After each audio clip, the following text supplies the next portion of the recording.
Hola, ¿qué tal? Bienvenidos sean todos y todas a esta entrega de Ojalá aquí en Tele Santo Domingo.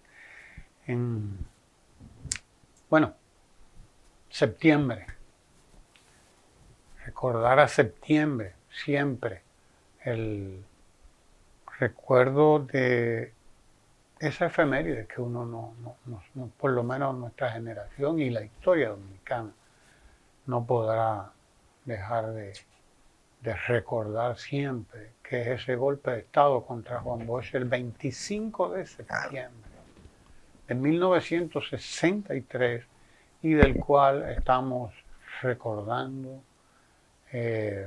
sus 59 años ya cumplidos, 59 años de un golpe de Estado aciago que tendremos que recordar siempre porque se trata de que ese primer experimento democrático en la República Dominicana, después de más de 31 años de dictadura trujillista,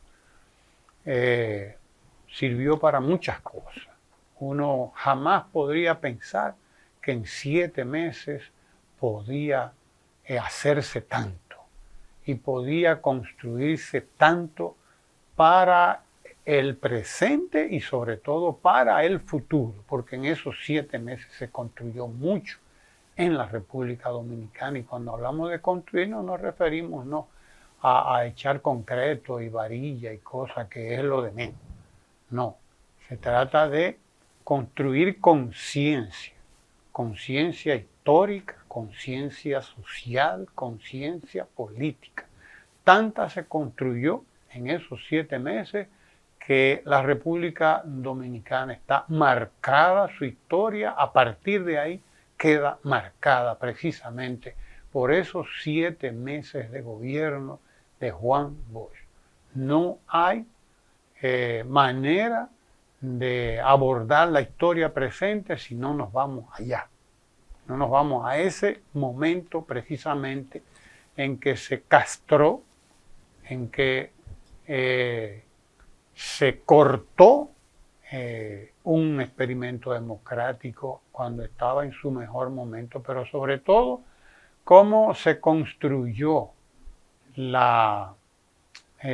golpe de Estado, cómo todos los sectores que participaron ahí, cómo todos esos sectores maniobraron para articular ese movimiento que acabó con un gobierno progresista, en todo el sentido de la palabra, un gobierno patriótico, en todo el sentido de la palabra, un gobierno además ejecutando un plan de gobierno por primera vez en la historia de la República Dominicana, un plan, un verdadero plan de gobierno, y ahí están los libros escritos, los libros que le han seguido a ese plan y que siguieron a ese plan de gobierno y lo vieron y lo retrataron y lo describen además. Era todo un plan de gobierno que estaba en marcha, que tenía un propósito, un objetivo central, que era la utilización de la riqueza dejada por la dictadura de Trujillo, que concentró mucha riqueza, concentró esa dictadura, creó mucha riqueza porque las dictaduras burguesas crean riqueza. Eso que no nos quepa la menor duda. Ahí están las grandes potencias capitalistas, porque crearon muchísima riqueza, y no nos metamos en eso ahora, pero la realidad es que toda esa riqueza entendía Juan Bosch que debía ser utilizada para el desarrollo de la República Dominicana, para la superación definitiva de la miseria en la República Dominicana. Pero, desde luego, ahí es donde está precisamente el meollo del golpe de Estado de 1963. Porque es que había, y como lo sigue habiendo, sectores en la República Dominicana, como en cualquier otra parte del mundo, que entienden que la riqueza que se produce no es para distribuirla entre las mayorías y entre todo el país, es para concentrarla en las pocas manos que pueden concentrar la riqueza. Y así fue. Tan pronto se quitó a Juan Bosch de en medio, pues empezó el reparto de la riqueza del Estado Dominicano, de la fortuna de los Trujillo, que empezó a ser repartida por quienes dieron ese golpe de Estado. Confabulados todos aquí, con la iglesia. Hay que irse a ver los periódicos de esa época, señores, para uno ver a la iglesia católica en la calle, confabulada con la clase dominante dominicana, marchando en las calles, marchando contra, vaya usted a ver qué, de que por la democracia y todas esas cosas. Hay que ir a ver eso, hay que irlo a ver. Y hay que ver a todo. Por la reconfirmación, marcha de la reconfirmación cristiana. Cristiana, claro. Una actividad que no tenía nada de cristiana, dicho sea de paso. Pero hay que ver todos los sectores aunados y finalmente, bueno, pues desde luego, los Estados Unidos, desde allí que veían todo aquello y ellos estaban ahí también, donde se parte el bacalao siempre. ¿Verdad? Porque ellos están donde se parte el bacalao siempre. Juan Bosch contaba en una de sus tantas anécdotas y sus historias que cuenta sobre esto, cómo Elvis Viñas Román, uno de los jefes de las Fuerzas Armadas, le estaba insistiendo a él en el viaje que iban hacia México, le insistía a él en la necesidad de la compra de aviones y de no sé cuánto. Y Juan Bosch decía que para qué había que comprar tantas armas si la República Dominicana estaba en guerra. O sea, es que había que repartir, hacer negocio, Guillermo. Para eso es que se compra, para hacer negocio y repartir el porciento y la etcétera, etcétera. Entonces, como para eso eran las aduanas. No es de extrañar que Elvis Viñas Román engañara a todo el mundo y mientras les decía a unos que no, que él estaba con la democracia, por el otro lado estaba apoyando el golpe de Estado como lo hizo él y tantos otros más. Habrá que recordar ese golpe de Estado porque es modelo, además, de cómo se urde una trama contra un gobierno democrático, progresista, avanzado, cómo se urde una trama, cómo se tumba un gobierno. Y es verdad, como decía Bolton, era verdad, John Bolton en estos días, eso da mucha brega, eso da mucho trabajo. Pero bien, en eso estamos en este tiempo, recordando el golpe de Estado contra Juan Bosch por todas las lecciones que encierra y por todas las lecciones que tenemos que aprender. Bienvenidos sean todos y todas de nuevo a Ojalá. Bienvenido don Guillermo Richard Calventi. La oportunidad de aprender de los acontecimientos históricos se hace una constante. Porque es difícil para el común de los mortales entender que no siempre los acontecimientos se producen en el mismo sentido de las manecillas del reloj. Girando siempre a la derecha. A la derecha. Sino que también acontecen en modo de salto hacia atrás, es decir, en el sentido contrario de las manecillas del reloj. Al pueblo dominicano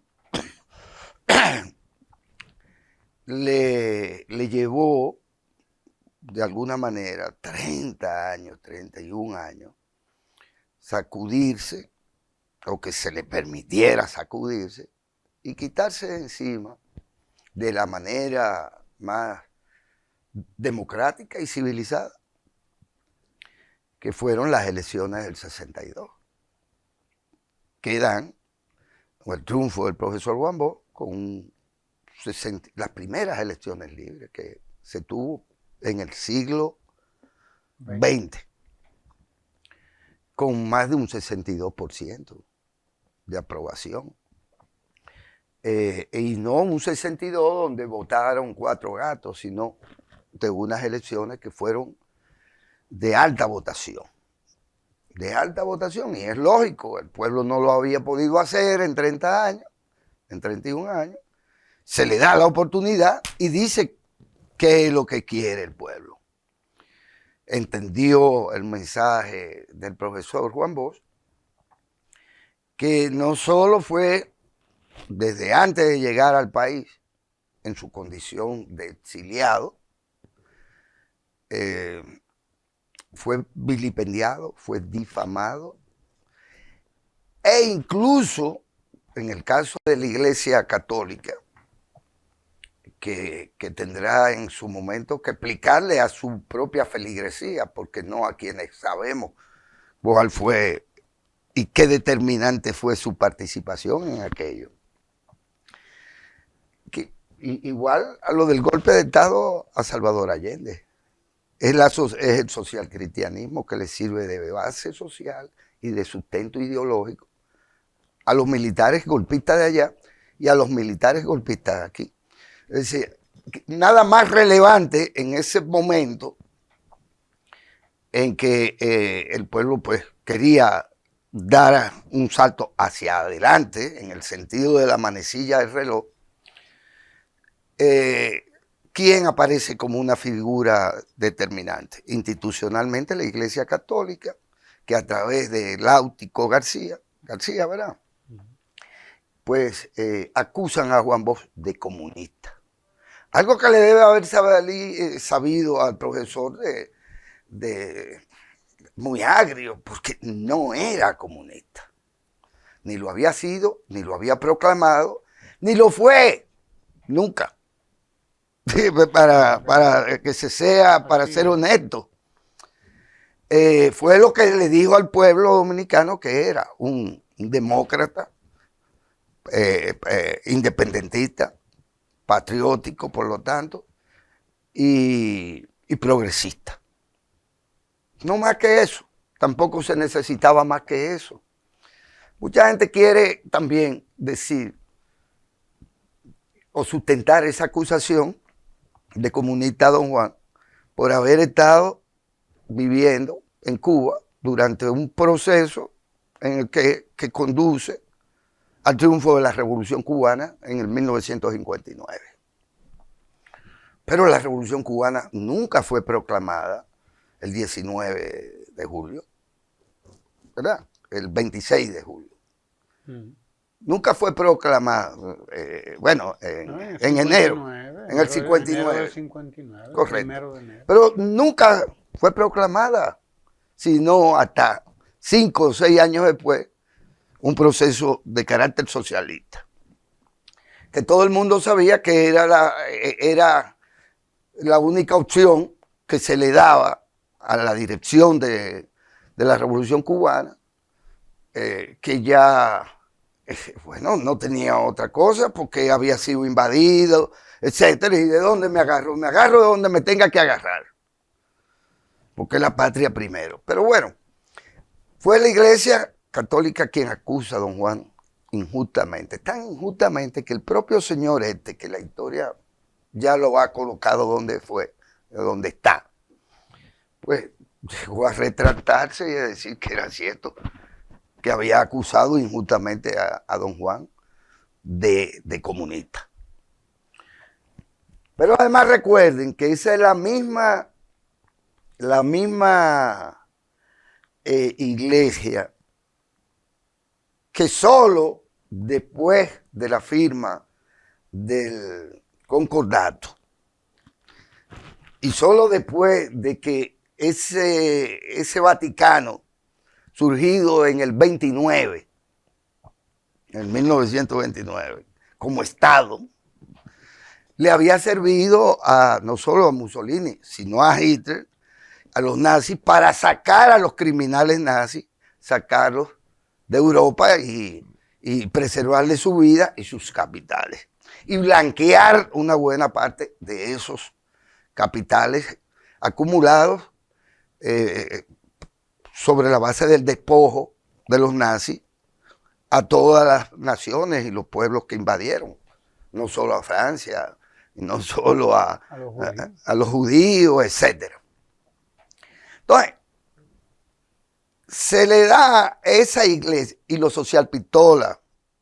Aquí hay mucha gente que tampoco quiere, nada más quiere hablar del Náutico, pero no quiere hablar de los socialpistolas, que tuvieron un rol también muy importante, incluso en la persecución de quienes estaban tratando de y confrontaron a los trujillistas, que luego de la muerte del jefe, creo que le llamaban paleros, a esos lúmpenes que salían a reprimir al pueblo dominicano. Porque esas son las fuerzas que fueron derrotadas. Esas fueron las fuerzas que fueron derrotadas. Por el pueblo. Por el pueblo de manera democrática. Claro, con votos. Con votos. Pero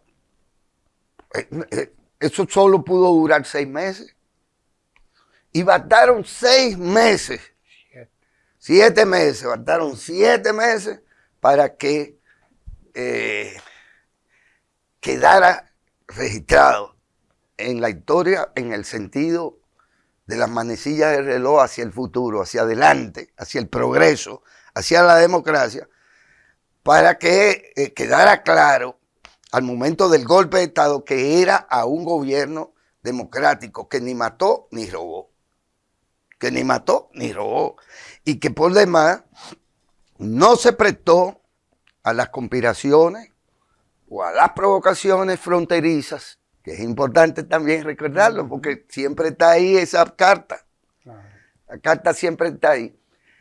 No se prestó a eso, no aceptó eso. Y don Juan termina vivo de casualidad. Vivo de casualidad. No faltó gente del lado del pueblo que dijera, vamos a enfrentar el golpe. Pero don Juan, con mucho tino, pues obviamente sabía que la situación no era para eso, que eso conduciría a un baño de sangre, que aunque se produjera posteriormente en el 65 un derramamiento de sangre, ya sería en otras condiciones en la correlación de fuerza. Porque lo cierto es que mucha gente también ha querido decir que don Juan no se comportó valientemente, porque no enfrentó el golpe como ellos pensaban que debía ser, o que no enfrentó el golpe por cobardía. No, primero porque usted está preso. Preso. Incluso cuando lo sacan de aquí de la manera en que lo sacaron, sin pasaporte, ni ella, ni él, ni su mujer. Y posteriormente enviado a una cárcel, por así decirlo, que era la isla de Puerto Rico, que era un territorio, digamos, controlado por los mismos que habían articulado a él lo el golpe. Los que lo llevaron al exilio en una lancha de estas del ejército, de la marina. Lo llevaron en esa, creo que fue Camaño y Inver Barrera y no recuerdo quién más, iban ahí en esa con él y lo dejaron en una islita. No recuerdo si fue en Curazao. Correcto, no, pero no recuerdo si fue en Curazao, una de esas islitas, ahí lo soltaron. Sin pasaporte. Porque en principio, la idea era que habría que matarlo. Sí. Pero parece que hubo, no recuerdo exactamente, alguien dijo una intermediación. Que no era necesario, que no sé cuánto, y lo que hicieron fue sacarlo del país rápido. Él tenía incluso la idea de que él podían matarlo, por eso dejó el escrito. Ahí en el palacio, mientras lo tenían preso, escribió: los hombres caerán, pero las ideas no. Los hombres caerán, pero los principios no pueden caer. Así comienza el breve escrito que él hizo ahí. He gobernado 7 meses en los cuales ni se ha robado, ni se ha matado, ni se le ha faltado el respeto a nadie, ¿verdad? Y escribe eso aquí porque él tenía la impresión de que podían matarlo. Y de hecho se llegó a manejar esa posibilidad. Hasta que finalmente los golpistas decidieron sacarlo del país. Lo montaron en aquella... Y de él haber actuado, digamos, de la manera en que actuó Salvador Allende 10 años después en Chile, hubiera corrido la misma suerte. Exacto. Porque esa era la realidad. Porque el golpismo en ese momento, lo menos que le interesa es la forma. Es la forma. Si está vivo, si hay que matarlo, mátenlo. Y si no, bueno, pues vamos a sacarlo de aquí.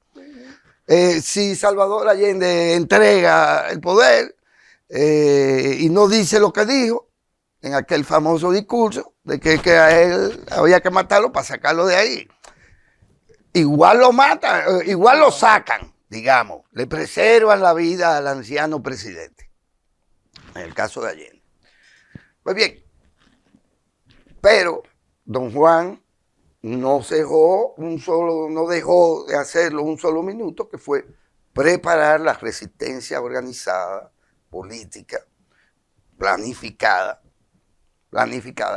que conduciría ciertamente a un derramamiento de sangre, que no lo hubo en el 63, ni a la caída misma del dictador, lo conduce a la revolución del 65, a la guerra civil del 65, y ya luego a la guerra patriótica contra la invasión norteamericana a partir del 28 de abril del 65. A partir de la derrota ante los norteamericanos, que no ante los golpistas o militares no constitucionalistas. A partir del 66 se puede decir que con ese breve periodo de don Juan, PRD entonces y demás ciudadanos, incluso no necesariamente politizados o miembros de esos partidos, entonces hay un movimiento en el sentido contrario de la manecilla de reloj, hacia atrás. Y Balaguer, que había durado 31 años por igual, que no chupando de la teta como se pretende ahora despachar ciertas cosas. No, siendo un partícipe de la dictadura dentro y fuera del país. Y siendo un taimado legitimador de todo aquello. Ya bien se sabe que bien podría ser acusado por los trujillistas de entonces como traidor a los Trujillos. Pero ya luego serían conocidos sus esfuerzos y los grupos que lo auparon a partir de entonces como los llamados neotrujillistas. Que se juntaron entonces de nuevo, Social Pistola, porque se juntaron de nuevo y fueron parte de aquello. Los cívicos que habían sido reprimidos por los trujillistas, en el caso muy concretamente de Viriato Fiallo y demás, que también fueron integrados por los neotrujillistas, entiéndase, por Balaguer. Sí, Balaguer entonces pasó a y por el mismo aparato militar que venía desde cuando la dictadura trujillista. Porque es el mismo aparato, que don Juan no pudo con él, que la revolución no pudo, los derrotó militarmente y demás, pero que queda intacto al momento de que los norteamericanos pues deciden ellos tomar el control de la situación, viendo que sus fuerzas del patio habían sido derrotadas. Ahí hay un evidente, y desde entonces ahí se produce lo que muy pocos analistas políticos de la llamada izquierda o de la famosa derecha podía haber pensado, que un tipo con 31 años en su, ¿cómo se llama esta? En su alforja, en su mochila, como Balaguer, a quien se le llegó a considerar por el pueblo como un muñequito de papel, En el 66 es impuesto ahí, se produce una masacre, porque esto hay que decirlo también, si no, no tiene sentido hablar sobre este tema. La cantidad de asesinatos cometidos entre el 66 y el 1978, por hacer un corte de pastelito ahí, de asesinatos, excedió por mucho la cantidad de muertos, incluyendo de los muertos de las invasiones, que fueron muchos, quizás solo las muertes de la propia Revolución de Abril, que se calcula por miles. Pero los asesinatos selectivos y no selectivos, que van desde que Balaguer toma el poder en el 66, de ahí en adelante hasta el 78, excede por mucho la cantidad de muertos de la dictadura trujillista, de 31 años. O sea, la masacre que hubo entre el 66 y el 78 no tiene comparación con nada en materia de violación de derechos humanos, el principal derecho, que es el derecho a la vida. Balaguer quiso limpiarse.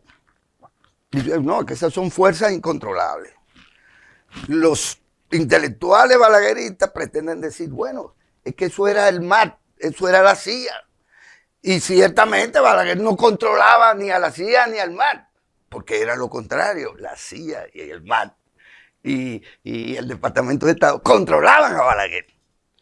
Pero la cantidad de muertos que hubo aquí, y de presos, y de desaparecidos, y la violencia en todo el sentido de la palabra que se ejerció contra quienes venían simplemente junto a don Juan o como parte de todo ese proceso, luchando por la democracia y por la libertad.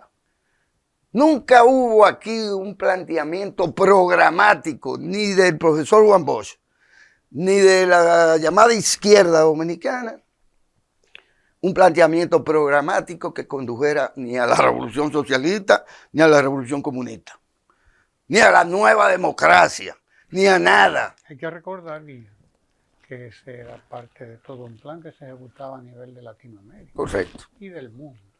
Correcto. Porque perfectamente se pueden ver sus efectos en África, en Oriente, igual que en América. Igualito. En América Latina o Iberoamérica. Claro. O sea, es lo mismo, el mismo proceso. Porque tampoco se pueden aislar. Desde luego, Claro. estamos hablando de algo que tiene una manifestación muy concreta aquí en la República Dominicana. La división norteamericana que nos invade va de paso hacia Vietnam. Hacia Vietnam, los mismos. Sí. Taylor, incluso, la misma figura, el gran Taylor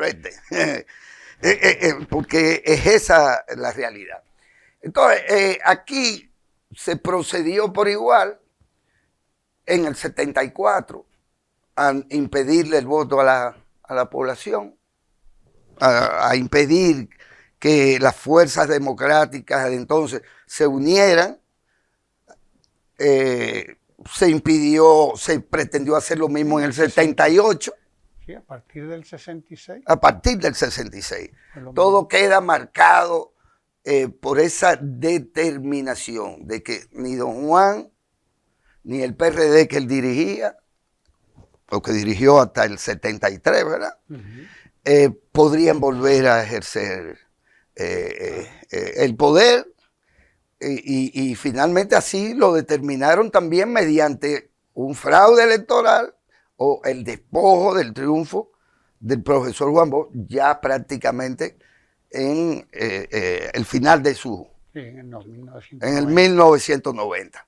Es decir, la lucha del pueblo dominicano ha sido una lucha por la democracia, en contra de los norteamericanos y el intervencionismo norteamericano en nuestra historia, en nuestra vida como nación, y ha sido una lucha por la democracia.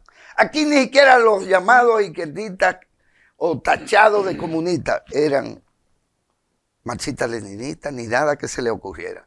Aunque se declararan maoístas, prosoviéticos, lo que ninguno nunca planteó, ninguna de esas organizaciones nunca plantearon más que una respuesta tímida, por cierto, en la mayoría de los casos, una respuesta a la represión, a los asesinatos, a la denegación de derechos civiles y políticos de la juventud dominicana. Y que es importante, Guillermo, que recordemos que lo que se dio en 1963 contra el gobierno de Juan Bosch, de una manera particular, de una manera actualizada, con todo lo moderno y con todo lo que tenemos hoy, está presente. Sigue ahí.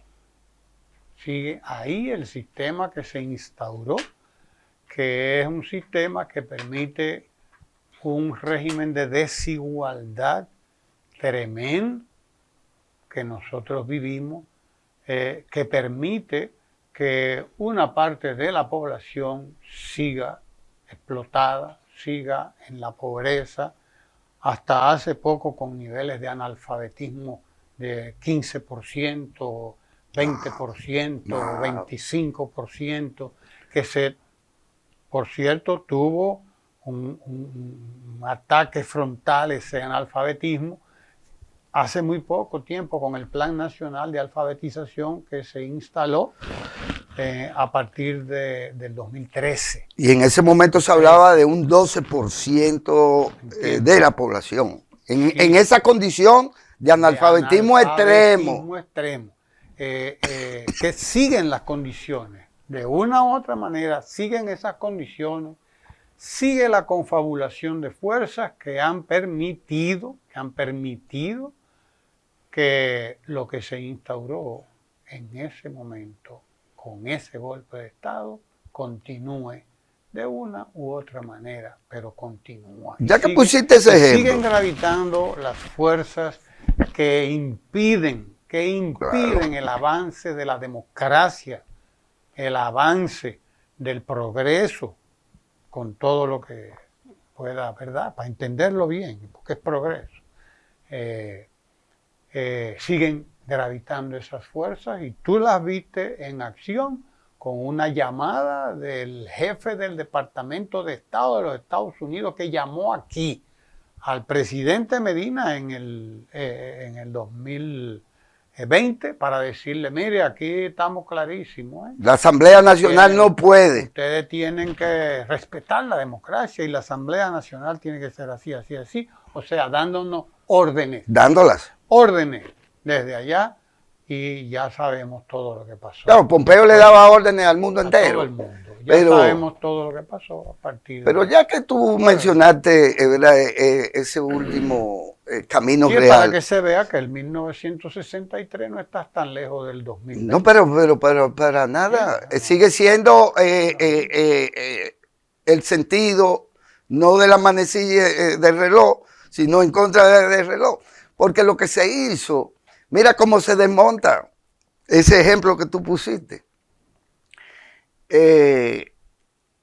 Después de todo lo que se avanza con la inversión del 4%, después de todos los avances en reducción de pobreza, del sistema de la tanda extendida, del desayuno y el almuerzo y la merienda escolar, etcétera, de la formación de maestros, etcétera. Resulta ser que hoy, después de que se revirtiera todo lo que habíamos avanzado, resulta ser que ahora no hay aula, y que además ahora la población escolar está dividida entre unos que como no hay aula, van para el sistema escolar privado y el Estado se lo va a pagar, mientras de los otros ni se sabe cómo van las cosas. Porque si todo el fracaso de estos últimos 2 años, atento de que la bendita pandemia y todos los gastos corruptos que se hicieron. Porque nadie me puede decir a mí, en la definición normal del término corrupto o corrupción, que no fue una corrupción usted agarrar y regalarle dinero a medios de comunicación de que para que ofertaran a la población estudiantil de básica, de intermedia y de secundaria, incluso algunos ya te vieron en las universidades, que se hiciera por la vía no virtual, que se hiciera a través de... ¿Dónde están los benditos resultados de todo eso? O que en vez de haber avanzado, aunque fuera poco, como se había hecho en las mediciones de PISA, pues nosotros volvimos a caer en los últimos lugares, en esa evaluación, atendiendo al mismo diagnóstico sobre el que se había trabajado para superar esas falencias del sistema educativo dominicano. Volvemos a lo mismo. Lo que ocurrió en el 63 se ha repetido de nuevo. Exactamente. Para que usted vea que lo importante de recordar los procesos históricos como deben ser recordados, no como simples efemérides, no como efemérides machaconas, canzonas, sí, hoy ocurrió tal, no, sino como procesos históricos que vienen ocurriendo desde el 63 y desde antes del 63 también, porque así es como hay que entender la historia, así es como hay que verla y así es como deben enseñárnosla. Llegamos al y es una pena que llegáramos, porque hay factores que si a la gente no se les explica, variables del proceso, es difícil entenderlo, realmente es difícil que la gente pues tenga claridad. Y me refiero a, por ejemplo, la gente no sabe por qué, le guste o no le guste, fuera beneficioso o no, esté siendo beneficioso o no en la actualidad, por qué a una población que era de menos entonces, desde cuando se inicia todo esto, es decir, estamos hablando del 63, éramos apenas 4.5 millones de gente. Pero resulta ser que se le sacaron del país. ¿Cuántos ciudadanos dominicanos fueron expulsados? Expulsados. Que pues sí, pero no, con visa y sin visa. Centenares de miles. A Estados Unidos o a cualquier otra parte del mundo. Hay dominicanos hasta en el permafrost. En Alaska. En Alaska. Sí, hay ¿oíste? Ahí hay comunidades. La gente no entiende o es difícil entender que todo era parte de ese mismo retroceso. Aquí no pueden haber tantos dominicanos que crean que son dominicanos. Tenemos que sacar millones de gente de una población chiquita que acaba de venir de combatir y de luchar por su soberanía militarmente. Había que sacar dominicanos para atraer que no solo haitianos, y lo digo, no solo haitianos, de donde también había que sacar gente, porque es que lo que pasa aquí ha pasado en Haití también, ha pasado en Haití, hay que sacar gente de Haití, porque esa presión interna no la va a aguantar nadie con gente que ya saben cómo se pelea y cómo se debate entre la democracia y la dictadura. Entonces, nos convirtieron en un país chiquito, con una población chiquita, pero dividida territorialmente. En términos absolutos. No, y que pasó a ser influida de manera determinante, definitivamente. Culturalmente hablando. Culturalmente, lo que le llaman el poder blando, que no es tan blando nada. Y comenzó... Usted nunca había visto una discoteca en San José de Ocoa. Comenzó ese plan, claro que sí. Ese plan ni oía jazz en San José de Ocoa, no se oía jazz. Ese plan comenzó ahí, no, ya se oía. Claro que sí, pero porque el jazz tiene una raíz. Federico Atu. Tiene una raíz popular, el jazz. Desde Nuevo usted oía ranchera y a Tego y a Calderón y qué sé yo qué cosa. No, pero se oía Tú me estás hablando en términos populares. Se oía Pero después de había la toda diplomacia una del cultura, jazz, se oyó había jazz toda una aquí. cultura. Aquí se oyó jazz después de la diplomacia del Yo jazz. tuve maestros que oían buena música, música clásica, incluso. Ah, no, pero clásica sí. Totalmente. Aquí clásica se oía hasta en la Semana Santa. Pero es verdad, empezó todo un proceso de transculturación que describe muy bien un gran lingüista español que se llama don Germán de Granda Gutiérrez, que describió esa transculturación a través de lo que él llamó un proceso de interferencia lingüística en el pueblo puertorriqueño. Un libro formidable que todavía se puede leer con muchísima actualidad. Eso empezó en 1963, o mejor dicho, continuó todo lo que había venido antes, todo lo que venía desde antes ya. Y por eso hay que recordar ese golpe de Estado de 1963 como lo recordamos hoy. 60 años después, como se cumplirán en septiembre, 60 años del triunfo electoral democrático de Juan Bosch, se cumplirán en septiembre esos 60 años, 1962. Y 60 años cumplirían en el 2023 el golpe de Estado fatídico que puso a caminar las agujas del reloj hacia atrás, Guillermo, al revés. Al revés. Quédese ahí en Tele Santo Domingo y en Ojalá TV. Gracias por acompañarnos.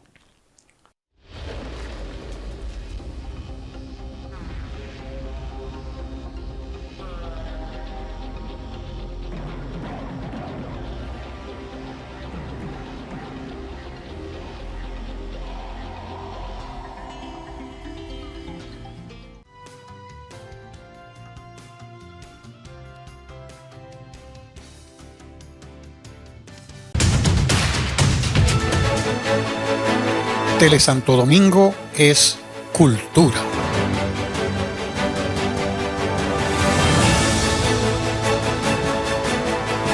En Tele Santo Domingo somos historia.